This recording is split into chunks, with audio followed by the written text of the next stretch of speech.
Sebastian for the Metal Gods Meltdown, and this evening I am joined by... You go first.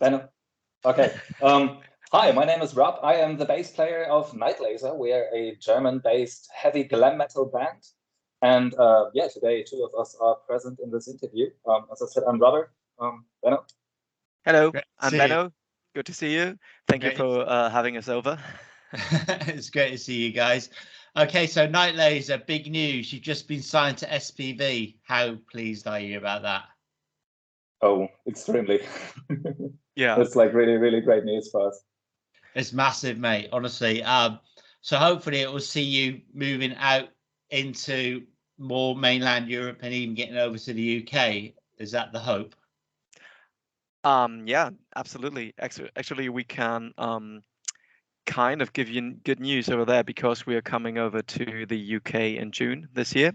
Ah, really? Yeah. Whereabouts? We will start the tour. Let me just check, so I don't want to make any mistakes here. I think we'll be starting in Bristol, right? Really? Wow. Okay. It depends. Up to now, we're starting the tour in Bristol on the 1st of July. Okay. We'll go to Wolverhampton next, and we'll end the tour on the 3rd of July, which will be the Sunday on the Wildfire Festival in Lockheed in Scotland. Yeah, that's quite a trip up. Are you playing anywhere else? Are you playing anywhere else? Are you playing Durham, Newcastle, anywhere like that? So we'll arrive in Manchester on the 29th, and so we've got the 30th still free, and maybe the 29th as well if we can get something in Manchester. We are still working on those 2 dates. Wow. So there's nothing fixed for those 2 dates so far. So it's just like those 3 dates for now, but we're working on that. For now, but we'll definitely get back later. Maybe not this year, but next year at latest, and then try to do bigger, larger tour with more venues. That sounds really exciting. Anyway, guys, that's a big step, man. Honestly, it's nice to see you not just playing, like a lot of bands just come over to the UK and play London. It's like, well, the UK is bigger than London. Yeah, it's definitely nice. Is. Yeah. You're obviously like you play a lot of live gigs. How important is that for you guys to be out on the road, hitting the stages, especially after all this COVID-19? It's the most important thing of them all. It's the main reason we're doing all of this. Like we like to write songs, we like to do albums, but the main focus of our whole doing is to go live, to go and go live. Awesome. I'm a big fan of Kissing Dynamite. Have you met Kissing Dynamite? Have you done any work with them at all? I ran across them once on a festival, and I think we were there together. Do you remember? Yeah, it was when we played Summer Breeze Festival in southern Germany. They were there as well. So we just ran into each other, did a little chit chat near the coffee machine, and that's about all. So we've never played with them so far. We never did anything, any music together. I know that Hannes, for example, the singer, also is a producer and stuff like that, but he never produced us so far. But yeah, now that, like you said, we're climbing up the ladder. You are. We really hope that we are going to, I don't know, maybe join them on the tour someday, or at least, play the same festivals. That is something that might happen. That'd be amazing. I mean, I'm a big mainland European metal fan. I love going over to Belgium. Well, I did until COVID. And I find that the metal scene over there is so intense and so much, I don't know, it's just something about it. Being a relatively new band, who would you say is your biggest influences? And if you could share a stage with any 3 bands, who would you choose? It's always a tough one. Always is, yeah. Go ahead, Anna, if you can take a second. I think I might find a way to go around the big names, because of course I could like say Motley Crue and Dokken and stuff like that, but that's like too obvious maybe. So I try to maybe go a little bit more into the direction of bands that are currently active or that are not so popular, I'd say. So I have been, and I'm still am, a huge Striper fan. Yeah. Michael Sweet is one of the greatest vocalists and guitar players, in my opinion. I really love him a lot, and I think that their way of making music sure had an influence on us. And from looking at the bands that are active right now, Crash Diet is one of those bands that I definitely look up to because they're so active. They're touring their asses off, and they're producing good music all over the place. Yeah. So those two, just to like name an old one, still active one, and a newer one, are definitely bands that we check out every time they produce new stuff, and still, check out their old stuff every now and then. That's brilliant. What about you, Robert? Well, yeah, Benno took away Crash Diet from me. That was going to be the first name for me to mention. But then I'm going to go with Reckless Love, which is kind of similar. Yeah, I really like Reckless Love. Yeah, they're a good band. Brilliant. I love the whole Swedish metal scene, actually. We get so many interviews with the Swedish bands because of Napalm and Metal Blade. You are signed to a big label.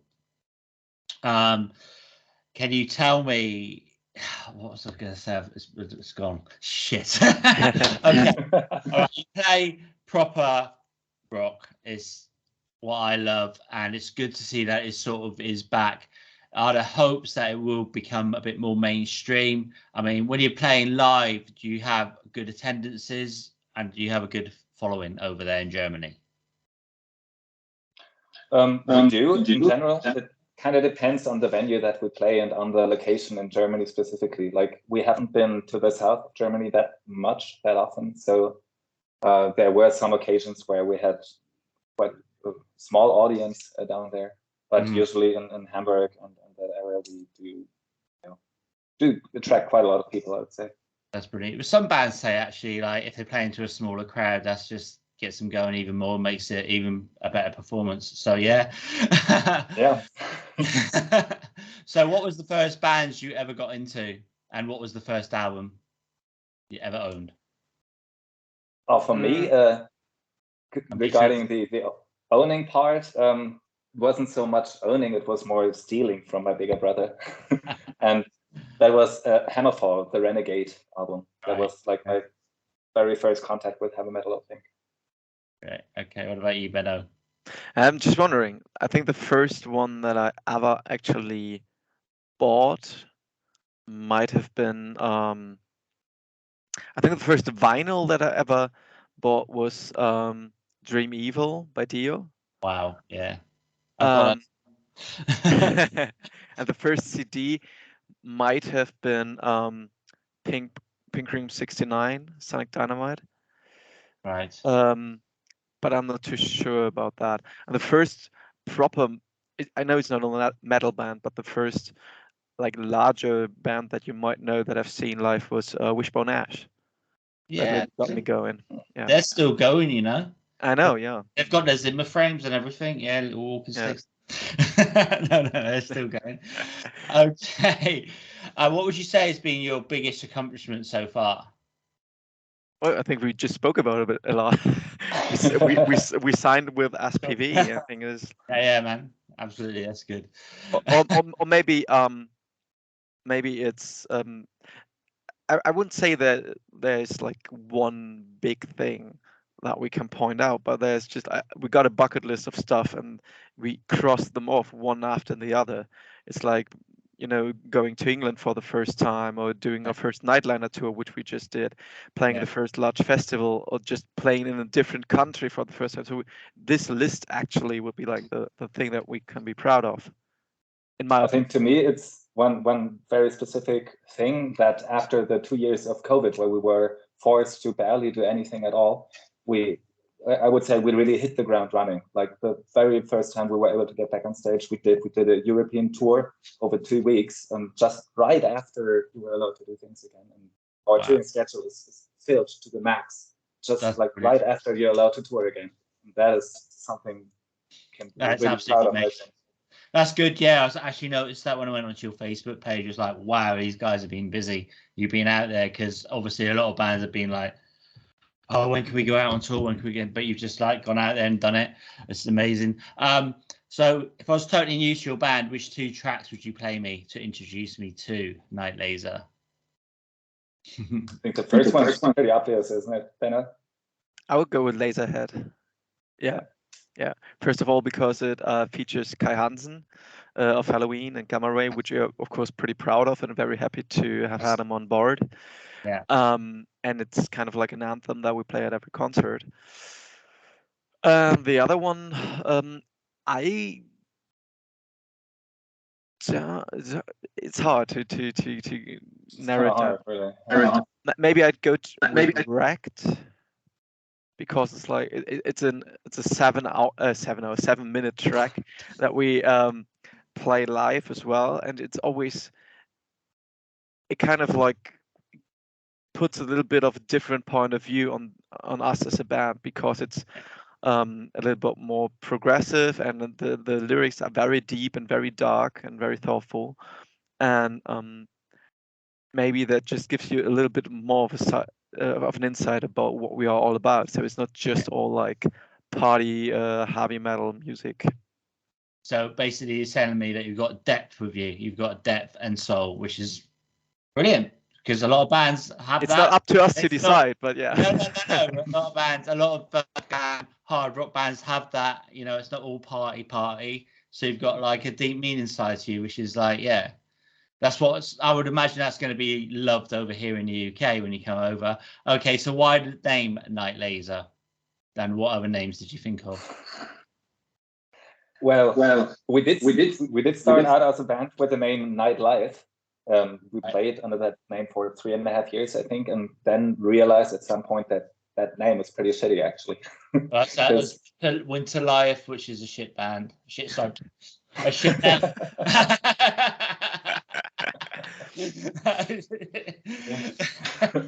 Yeah, so we were actually facing a couple of problems. Everybody thought we were a cover band because of the name, and when you Google Nightlife, you find everything else except that. So we decided that a name change would be mandatory, and we liked the combination of the N and the L for some reason, and somebody came up with the word laser just as a band name, and that was just not enough, so we decided to stick with the night and then just add the laser. So I think that's pretty much it. There's some really shit band names out there, but that's a pretty good name, because there are some crap names. But then I suppose it's difficult, isn't it, these days to choose a name? I mean, have you heard of Cabin Boy Jumped Ship? Sorry? Cabin Boy Jumped Ship. Never heard of that. Yeah, well, they're like a hardcore metal band here in the UK, and it's just like, they're really quite popular, but I just don't get it. It's like it's just not for me. You know what I mean? It's just like, what's the, I could do that. I would have figured it to be like hardcore metal, because they tend to have such long plenty names, of words. All hail the Yeezy, release the Kraken, whatever. It's not butter the bread with butter. Yeah. Yeah, they're all right actually. They're not too bad. They're from Germany. Yeah, they're right. Yeah, they're not too. I don't mind them. I don't mind them actually. I can get away with them. Yeah, that's not so bad. Okay, so can you complete this sentence for me? Everybody needs Nightlaser in their lives because.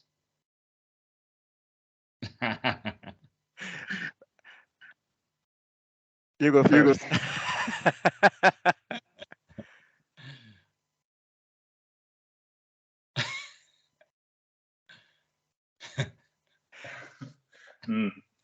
There's a lot I can think of, but yes, no, yes. Yeah. Everybody needs Nightlaser in their life, because we will give them a chance. We will try to make them happy if they let us. Like it, yeah, okay. Robert's still thinking. Yeah, I'm going in the direction of everybody needs Nightlaser in their lives, because we will give everybody a good time all the time.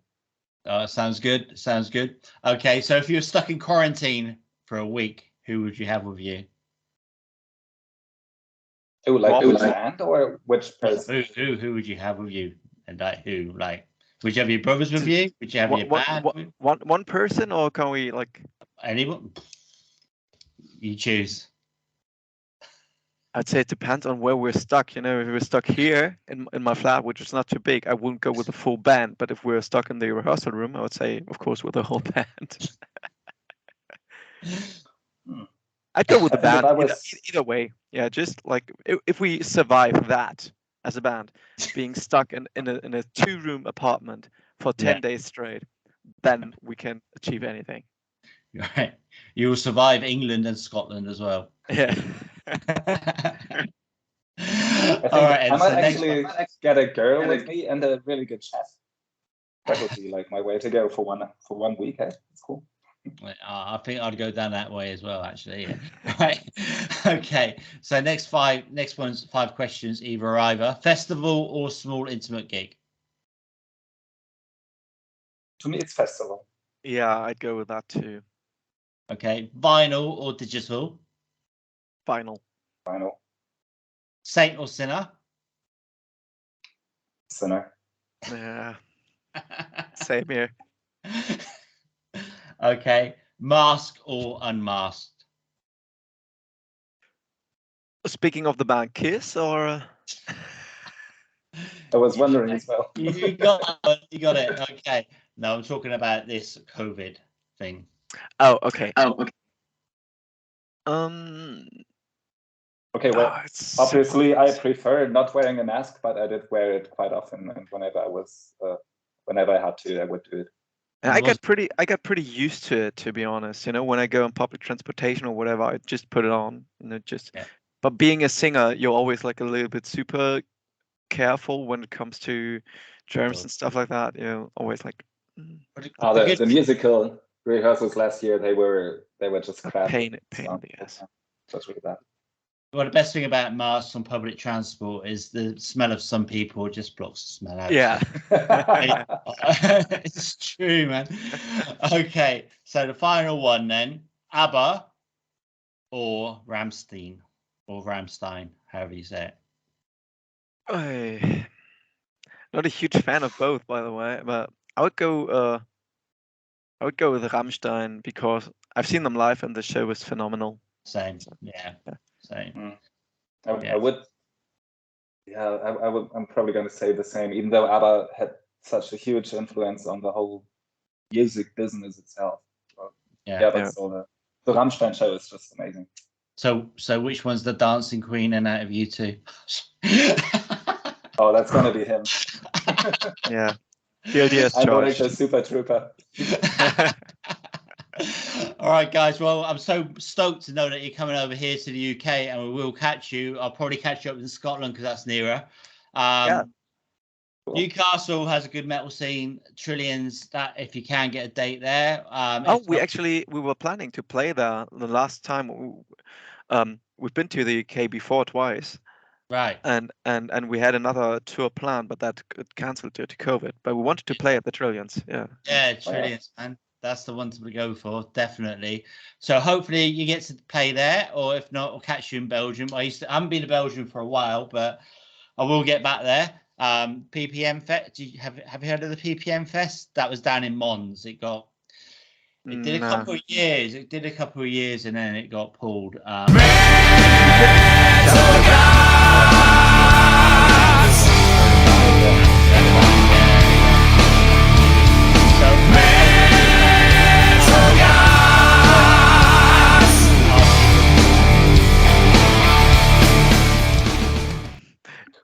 You or me? Eva, the stage is yours. Well, I'm just too polite. I'm just going to say thank you very much for this opportunity, for the interview. It's really a pleasure talking to you. Benno, I would say let's check if we can maybe get some guest list thing going for the Wildfire Festival. Oh, yes. That if you'd like to come, maybe we can make that work. And to our fans, stick with us. Thank you very much for your awesome support throughout the last years, and buy our new album. Definitely. Once it